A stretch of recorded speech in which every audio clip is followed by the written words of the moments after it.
What happened to the leaders of the Baltic states after annexation?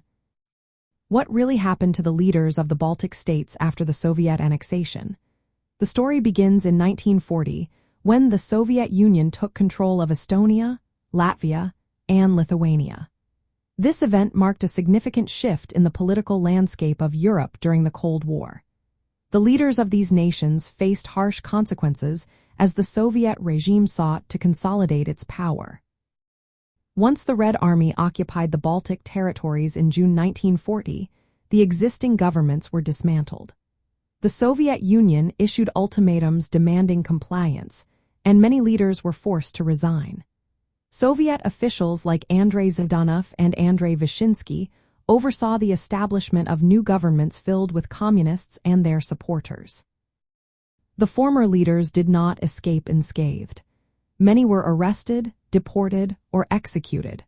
For instance, in Estonia, President Konstantin Pats and Commander-in-Chief Johan Laidoner were among the first to be arrested.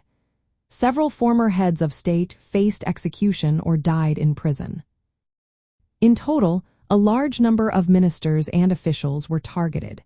In Estonia alone, out of 78 former ministers, 64 were detained by Soviet authorities. This pattern of repression was evident across all three Baltic countries.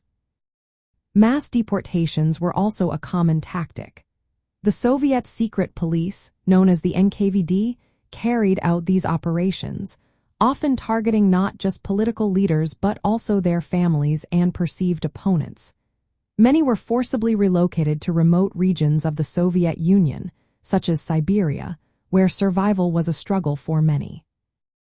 The military forces of the Baltic states were disbanded or absorbed into the Red Army. Many military officers faced dismissal, arrest, or deportation, further weakening any potential resistance to Soviet rule. This repression was part of a broader strategy to eliminate any opposition to communism and integrate the Baltic states into the Soviet system.